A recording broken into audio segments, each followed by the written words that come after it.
Hello नमस्कार, आप सभी का बहुत-बहुत स्वागत है हमारे चैनल स्टडी ग्रुप हिंदी में। तो जैसा कि हमारे चैनल के माध्यम से हिंदी साहित्य की तैयारी कराई जाती है विभिन्न प्रतियोगी परीक्षाओं के लिए और साथ ही Hindi TGT, PGT, NET, JRF, JIC आदि एग्जाम की तैयारी कराई जाती है। जो लोग चैनल पे नए हैं वो चैनल को सब्सक्राइब ज़रूर कर लें, वीडियो अच्छा लगे तो लाइक शेयर ज़रूर करें और साथ ही यदि किसी को डाउट होता है तो प्लीज़ कमेंट करके हमें ज़रूर बताएँ। एक मेरे स्टूडेंट हैं शुभम जी आजमगढ़ से। So thank you Shubham ji, आपने डाउट को क्लियर किया और आपकी बहुत अच्छी सी तैयारी है। So all the best next exam के लिए। तो आज हम 51 क्वेश्चन से स्टार्ट करेंगे। ठीक है, आज जो हमारा हिंदी टीजीटी का पेपर 2021 का सॉल्व करा रही थी, आज 50 क्वेश्चंस उसमें हो चुके हैं। 51 से आज आगे वाले प्रश्नों को सॉल्व करेंगे। तो पहला प्रश्न है हमारा, ठीक है, संस्कृत के किस ग्रंथ का आरंभ श्री शब्द से और समापन लक्ष्मी शब्द से हुआ है, ये बताना है हमको। ऑप्शन है हमारे रघुवंशम, शिशुपाल वध, प्रातर्जुनीयम और कुमार संभवम। ठीक, तो आंसर हो जाएगा थर्ड, प्रातर्जुनीयम। प्रातर्जुनीयम भारवी की रचना है, भारवी की रचना है। साथ ही ये एक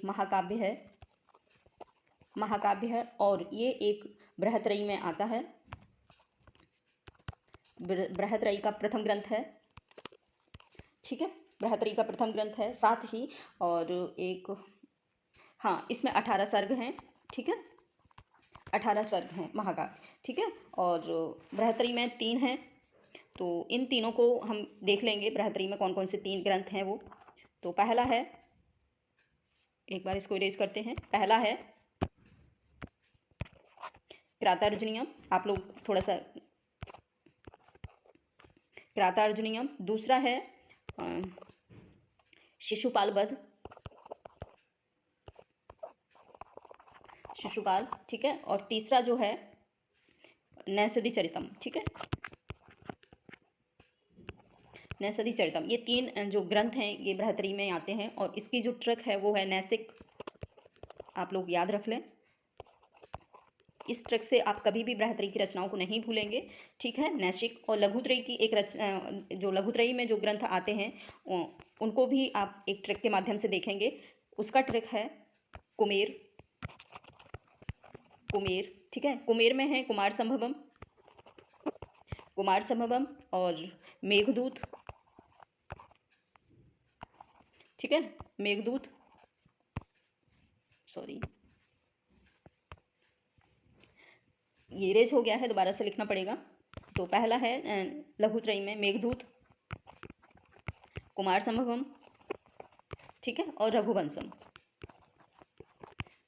ये 3 जो रचनाएं हैं ये लघुत्रयी में आती हैं और वो वाली नैशिक जो इसकी ट्रिक थी, इसकी ट्रिक है कुमेर।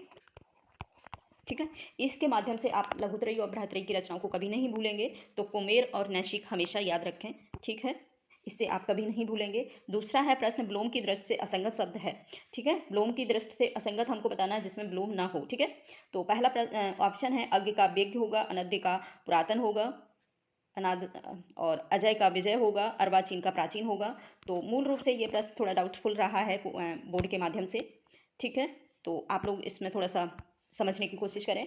और ये थोड़ा सा डाउटफुल प्रश्न था, इसमें बहुत सारे उनको रिट भी लगाई थी लोगों ने। और क्योंकि इसमें सारे जो ऑप्शन दिए वो सारे के सारे ही एक दूसरे के ब्लोम हैं।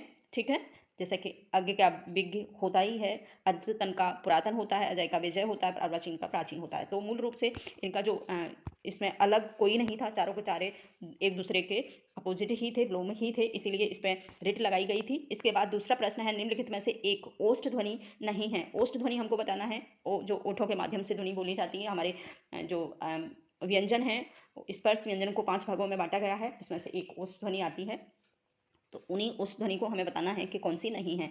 तो ओष्ठ ध्वनियाँ हमारी होती हैं 5, प, फ, ब, भ, म। ठीक है, ये 5 ध्वनियाँ ओष्ठ ध्वनियों में आती हैं। जो नहीं है वो है धा। धा ऑप्शन इसका सही हो जाएगा, ओष्ठ ध्वनियों का नहीं है। इसके बाद नेक्स्ट दूसरा प्रश्न है हमारा, अर्थ की दृष्टि से, सॉरी, अर्थ निर्दिष्ट करने की दृष्टि से निम्नलिखित में से कौन सा उपसर्ग अन्य 3 से भिन्न है। ठीक है, उपसर्ग जो 3 से भिन्न है वो हमको निर्दिष्ट करना है, यानी कि बताना है। ठीक है, अर्थ की दृष्टि से। तो ऑप्शन है हमारे अब है, अप है, परि है और दूर है। तो आंसर हमारा हो जाएगा परि। परि का अर्थ होता है आसपास। ठीक है, आसपास, आसपास के परिक्रमा करने गए, जैसे कि बहुत सारे हमको उपसर्ग के शब्दों में देखने को मिलता है। ठीक है, तो परिसर्ग, परिक्रमा ऐसे करके जो परि का मतलब होता है आसपास। ठीक है, और बाकी ये सब जो हैं वो सब एक ही प्रकार के हैं जिसका अर्थ होता है हीन भावना, अब, अप, अप और दुर। ठीक है, इन तीनों का लगभग सेम अर्थ है, जिसका अर्थ निकालेंगे तो हम हीनता से निकाल सकते हैं, हीनता से। और तो ये इन तीनों शब्दों में हीनता की भावनाओं का निर्देश होता है। और अगर कोई अलग है तो वो है परि, परि का अर्थ होता है आसपास। इसके बाद नेक्स्ट दूसरा प्रश्न है हमारा, पंक्तियां हैं भाई, ये पंक्तियां हैं, हम तो भगत मुक्त में आया, गुरु प्रसाद राम गुण गाया। तो ये हमें पंक्तियां बतानी है कि किसकी हैं, बहुत अच्छी सी हैं, आप लोग याद रख लें। ठीक है, तो ऑप्शन जो हमें दिए गए हैं किस ग्रंथ से हैं, इसकी पंक्तियां किस ग्रंथ से ली गई हैं, ग्रंथ का नाम पूछा है। ठीक है, ये नहीं बताया है कि किसकी है। ठीक है, तो ऑप्शन है हमारे पद्मावत है, रामचरितमानस है, कबीर परचई और बीजक है। तो आंसर हो जाएगा हमारा थर्ड, कबीर परचई। कबीर परचई तुलसीराम की आई थिंक रचना है, तुलसीराम की। ठीक है, इसके साथ नेक्स्ट दूसरा प्रश्न है, और तुलसीदास ने कौन सी रचना अपनी शारीरिक पीड़ा के निवारण के लिए की थी। तो सिंपल सा प्रश्न है, हम सभी जानते हैं, हनुमान वाहक। ठीक है, हनुमान वाहक को जो तुलसी ने रचना की थी वो अपनी शारीरिक पीड़ा से मुक्ति के लिए की थी। ठीक है, आप लोग याद रखें इस चीज़ को, हनुमान वाहक। ठीक है, इसके बाद नेक्स्ट दूसरा प्रश्न है, प्रेम कहानी में उठने वाले सामाजिक अवरोध की पृष्ठभूमि पर लिखा गया उपन्यास है। ठीक है, आजकल जो प्रेम कहानियों में उठने वाले सामाजिक अवरोध, उन कहानियों को बताना है। तो ऑप्शन है हमारा नीलू, नीलिमा, नीलोफर भीष्म साहनी की है। दूसरा है जुलूस फरिसो रैडू की है। खुदा सही सलामत रविंद्र कालिया की है। और मुझे चांद चाहिए सुरेंद्र वर्मा का है। तो आंसर हमारा हो जाएगा फर्स्ट। ठीक है, और व्याख्या भी एक थोड़ी सी देख लेते हैं। व्याख्या में है, प्रेम कहानी में उठने वाले सामाजिक अवरोध की पृष्ठभूमि पर लिखा गया उपन्यास भीष्म साहनी का नीलू, नीलिमा, नीलोफर है। ठीक है, जिसका प्रकाशन 2000 में किया गया है। ठीक है, बहुत ज़्यादा इसकी डिटेल नहीं है। ठीक, इसके साथ नेक्स्ट दूसरा प्रश्न है, निम्नलिखित शब्दों में से कौन सा स्त्रीलिंग शब्द है। ठीक है, कौन सा शब्द स्त्रीलिंग है। तो वायु, रेणु, सेतु और रज्जु। ठीक है, ये हमको बताना है कि कौन सा स्त्रीलिंग शब्द नहीं है। ठीक है, नहीं को आप जरूर याद रखें, जल्दबाजी में नहीं छोड़ देते हैं और प्रश्न हमारा गलत हो जाता है। तो आप प्रश्न को जरूर पूरा पढ़ें लास्ट तक। ठीक है, तो नहीं है। ठीक है, वायु, ठीक है, रेणु, सेतु और रज्जु। और आंसर हो जाएगा हमारा थर्ड, सेतु एक पुल्लिंग शब्द है, बाकी ये तीनों स्त्रीलिंग हैं। इसके बाद नेक्स्ट दूसरा प्रश्न है, उनकी आलोचना की प्रमुख विशेषता है। ठीक है, उनकी अनावल दृष्टि और निर्मल विवेचन। ठीक है, अनावल दृष्टि और निर्मल विवेचन, यह कथन किस आलोचक के प्रति है, मतलब किसके लिए कहा गया है। ये बताना है कि उनकी जो आलोचना है की विशेषता है वो उनकी अनाविल दृष्टि और निर्मल विवेचन है। ठीक है, तो किसकी आलोचनाओं में ये विशेषता पाई जाती है, यही हमको बताना है। ऑप्शन है हमारे रामचंद्र शुक्ल हैं, विश्वनाथ प्रसाद मिश्र हैं और महावीर प्रसाद द्विवेदी हैं, नाम बरसिंह हैं। तो आंसर हो जाएगा हमारा 2, नाम बरसिंह, वो विश्वनाथ प्रसाद। ठीक है, 2 ऑप्शन हमारा 2 सही है। और देख लेते हैं इनकी व्याख्या, उनकी आलोचनाओं की प्रमुख विशेषता उनकी अनाविल दृष्टि और निर्मल विवेचन। यह कथन आलोचक विश्वनाथ प्रसाद मिश्र के प्रति बच्चन सिंह ने हिंदी साहित्य के दूसरा इतिहास में लिखा था। ठीक है, बहुत अच्छी सी जानकारी मिली है यहाँ से। तो आप लोग भी इस चीज़ को याद रखें कि जो विश्वनाथ के विषय में इन्होंने कहा है कि उनकी जो आलोचना की जो दृष्टि है वो अनाविल है और निर्मल विवेचन है, मतलब सौम्य विवेचन है, कटुता से उन्होंने किसी के प्रति शब्द नहीं बोले हैं। तो यही उन्होंने कहा है कि उनका जो विवेचन है बहुत ही निर्मल है और अनाविल दृष्टि है। साथ ही ये विश्वनाथ ने कहा है। ठीक है, विश्वनाथ के लिए कहा है बच्चन सिंह ने। बच्चन सिंह का बहुत ही फेमस रचना है हिंदी साहित्य का दूसरा इतिहास। ठीक है, दूसरा इतिहास,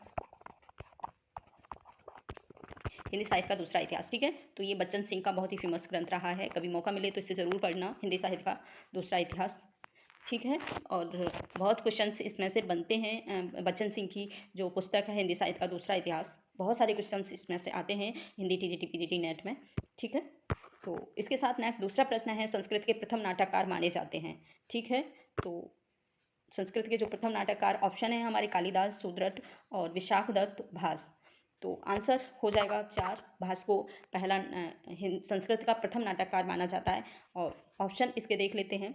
संस्कृत के प्रथम नाटककार भास हैं, जो कालिदास से पूर्ववर्ती हैं। ठीक है, वैसे तो कालिदास को मानते हैं, लेकिन कालिदास से पहले भी भास ने अपने नाटकों का आरंभ कर दिया था। और इनका जो प्रमुख ग्रंथ है वो है स्वप्नवासम दत्ता, प्रत्येक योगंतरायण और पंचरात्रम, बालचरितम, प्रतिभा नाटकम, अभिषेक नाटकम, अभिमारक और चारुदत्त आदि इनके बहुत ही प्रमुख नाटक हैं भास के।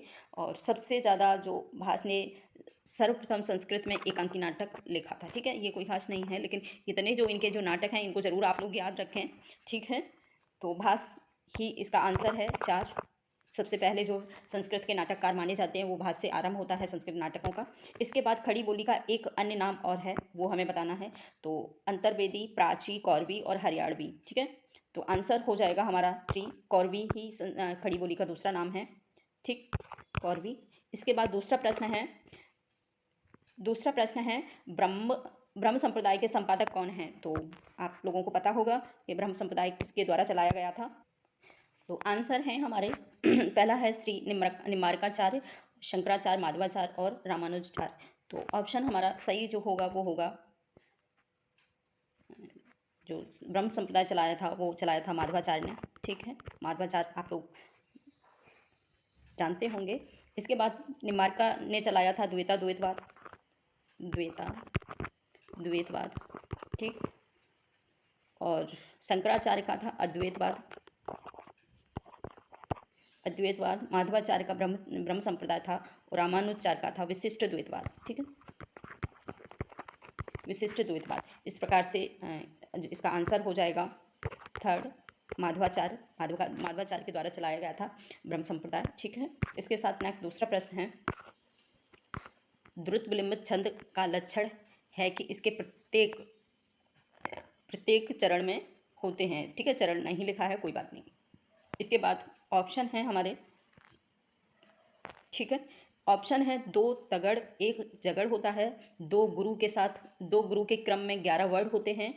ठीक है, दूसरा ऑप्शन है 1 जगड़ 1 तगड़ 1 जगड़ तथा 1 रगड़ के क्रम में 12 वर्ड होते हैं। ऐसा नहीं है। इसके साथ ही 1 तगड़ होता है, 1 भगड़ होता है, 2 जगड़ होते हैं, 2 गुरु के क्रम में 14 वर्ड होते हैं। ऐसा भी नहीं है। आंसर हो जाएगा हमारा चौथा सही, 1 नगड़ होता है, 2 भगड़ होते हैं और 1 रगड़ होता है। ठीक है, और टोटल जो द्रुत विलंबित छंद है ये एक वर्णिक छंद है। ठीक है, वर्णिक छंद है, इसमें टोटल 12 वर्ड होते हैं। ठीक है, 12 वर्ड होते हैं टोटल, और साथ में 1 नगड़ होता है, 2 भगड़ और 1 रगड़। और ये कैसे जान पाएंगे? तो इसका एक सूत्र है,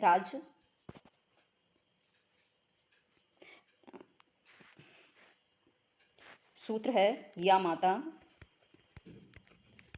राज भान सलगा।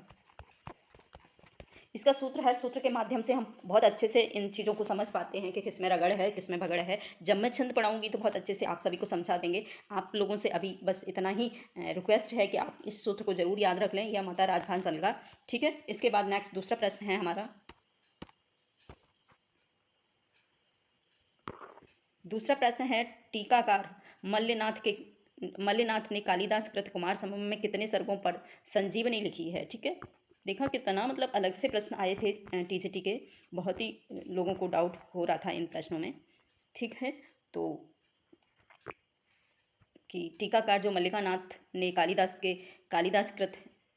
द्वारा लिखा हुआ कुमार संभव है उसके कितने सर्गों पर अपनी संजीवनी लिखी है? तो ऑप्शन हो जाएंगे 8। ठीक है, 8 सर्गों पर इन्होंने लिखी है संजीवनी। इनको जरूर याद रखें, टीकाकार मल्लिनाथ। ठीक है, इसके बाद नेक्स्ट दूसरा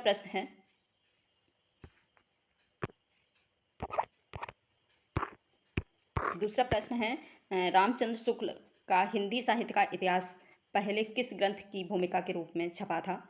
साधारण सा प्रश्न है, आप लोग शायद जानते भी होंगे इस चीज़ को। ठीक है, कि जो रामचंद्र शुक्ल के द्वारा जो हिंदी साहित्य का इतिहास लिखा गया है वो कौन सा, इसका पहले किस नाम से प्रकाशित था? तो हिंदी शब्द सागर, हिंदी साहित्य कोश, हिंदी साहित्य सागर और हिंदी सरित सागर। ठीक है, ये 4 ऑप्शन है। तो आंसर हो जाएगा एक, हिंदी शब्द सागर की भूमिका के रूप में इन्होंने सबसे पहले इस ग्रंथ को प्रकाशित किया था। उसके बाद और 1929 में इन्होंने हिंदी साहित्य का इतिहास नाम से इसको प्रकाशित किया। ठीक है, इसके बाद नेक्स्ट दूसरा प्रश्न है, हिंदवी शब्द का प्रथम प्रयोग किस इतिहासकार ने किया है? तो बताना है कि हिंदवी शब्द का जो प्रथम प्रयोग था रामचंद्र शुक्ल ने किया है, इन बतूता ने किया है, अबू सईद ने किया है, या फिर बदाऊनी ने किया है। तो आंसर हो जाएगा सबसे पहले अबू सईद ने किया था। ऑप्शन इसका दूसरा क्वेश्चन दूसरा देखेंगे, जहाँ राधा आनंद उदत निस बासर आनंद, तहाँ कहाँ अरविंद हैं कहाँ बापरो चंद। ठीक है, इसमें अलंकार बताना है कि कौन सा अलंकार इसमें प्रयोग हुआ है। ठीक है, तो आंसर हो जाएगा हमारा ऑप्शन है रूपक अलंकार है, प्रतीप अलंकार है, या फिर अन्वय अलंकार है, दीपक अलंकार है। तो आंसर हो जाएगा इसका सेकंड वाला, दूसरा। प्रतीप अलंकार को इन पंक्तियों में रखा गया है। ठीक है, और प्रतीप अलंकार जो होता है वो रूपक अलंकार का लगभग उल्टा होता है। ठीक,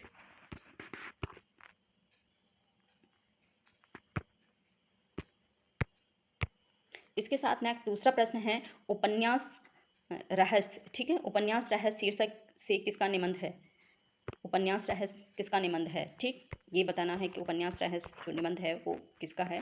तो ऑप्शन है हमारे महावीर प्रसाद द्विवेदी, बालकृष्ण भट्ट, प्रताप नारायण मिश्र, बालमुकुंद गुप्त। ठीक है, आंसर हो जाएगा हमारा एक, उपन्यास रहस्य महावीर प्रसाद द्विवेदी के द्वारा लिखा हुआ बहुत फेमस इनका निबंध रहा है। ये निबंध है, आप इस चीज़ को जरूर याद रखें, वरना उपन्यास के बीच में ना पढ़ें।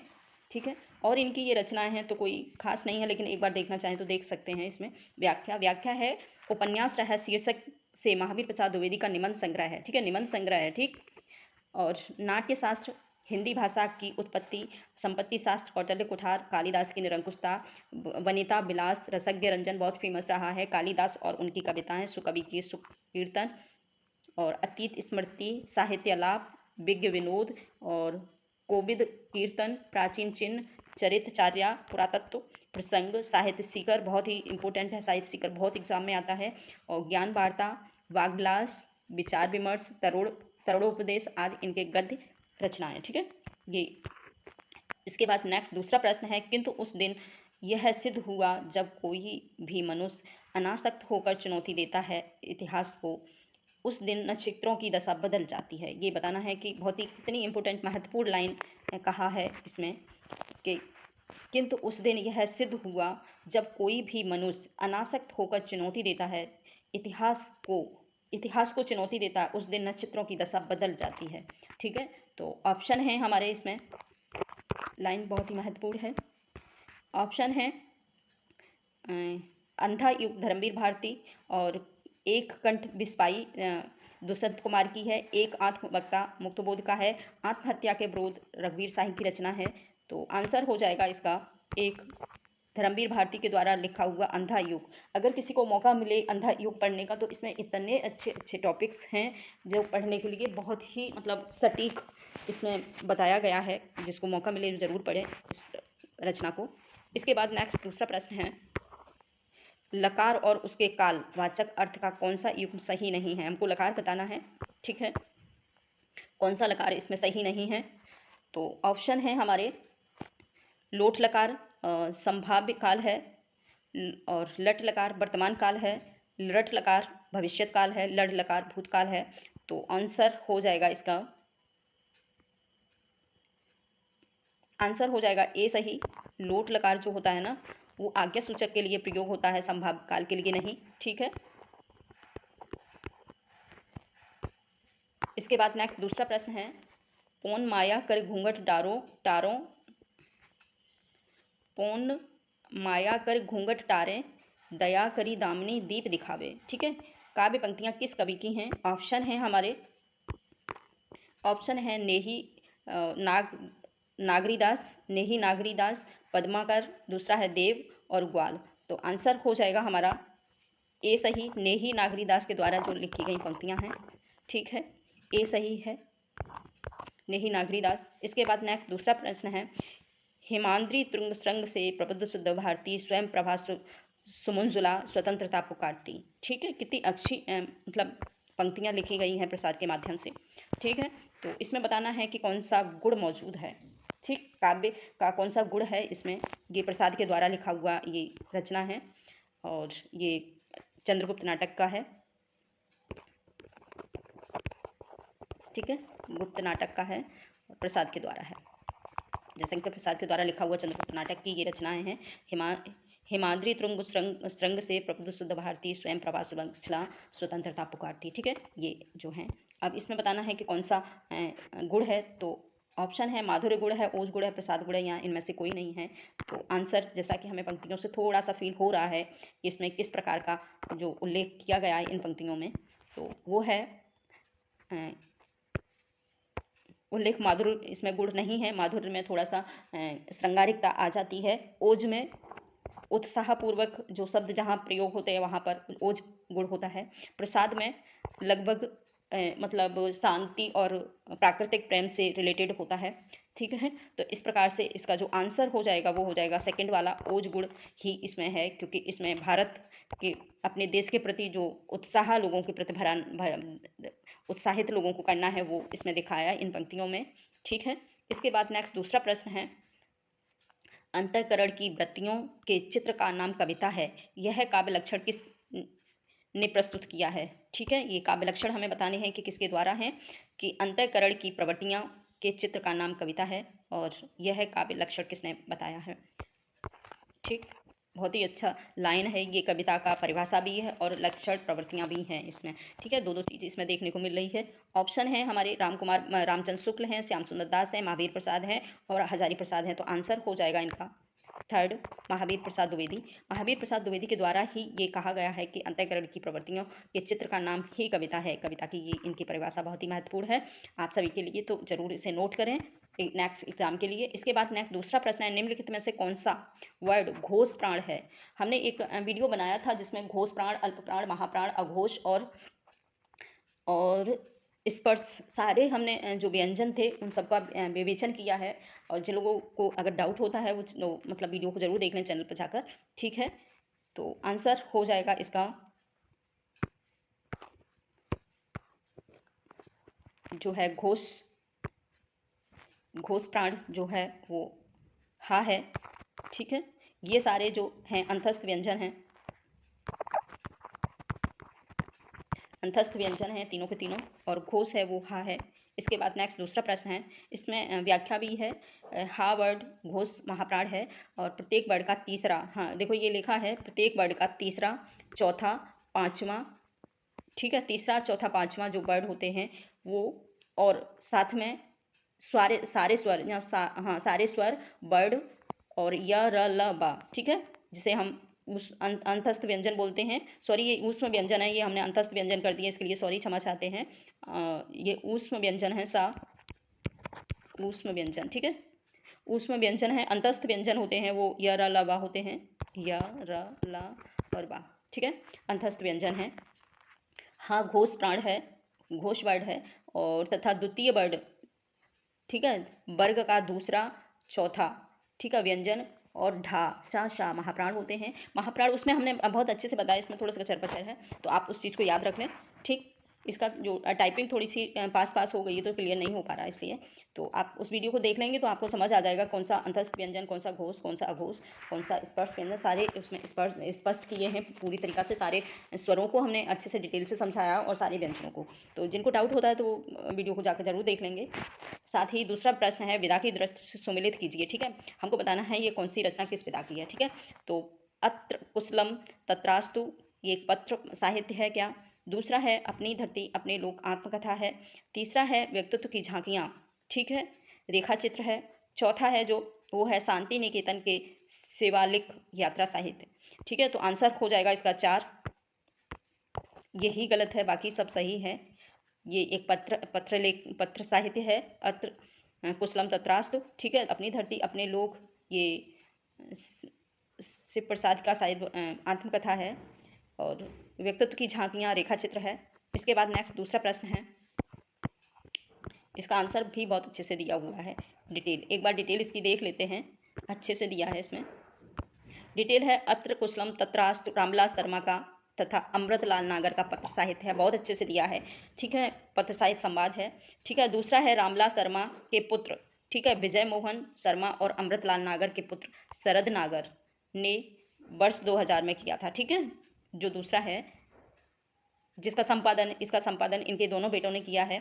इसके बाद अपनी धरती अपने लोग रामलाल शर्मा का है, सॉरी हम सिर्फ प्रसाद का बोल रहे थे, रामलाल शर्मा का है, 3 खंडों में 2096 में इसका प्रकाशन हुआ। इसके साथ ही व्यक्तित्व की झांकियां लक्ष्मी नारायण सुधांशु का संस्मरण है, ठीक है, परंतु रेखा चित्र से संस्मरण की सर्वाधिक समानता है, ठीक है। इसमें रेखा चित्र है, संस्मरण है, लेकिन रेखा चित्र की इसमें समानता पाई जाती है। इसके बाद शांति निकेतन से शिवालिक शिव प्रसाद का है, हाँ ये इसमें मुझे थोड़ा सा कन्फ्यूजन था, तो इसीलिए मैंने इसको शिव प्रसाद का बोल दिया था, शांति निकेतन को मुझे लगा कि वो है, तो ठीक है। इसके बाद ये निबंध है, ये इनका निबंध नहीं है, ठीक है, शिव प्रसाद का नहीं है, ये हजारी प्रसाद का है, शांति निकेतन से शिवालय, ठीक है।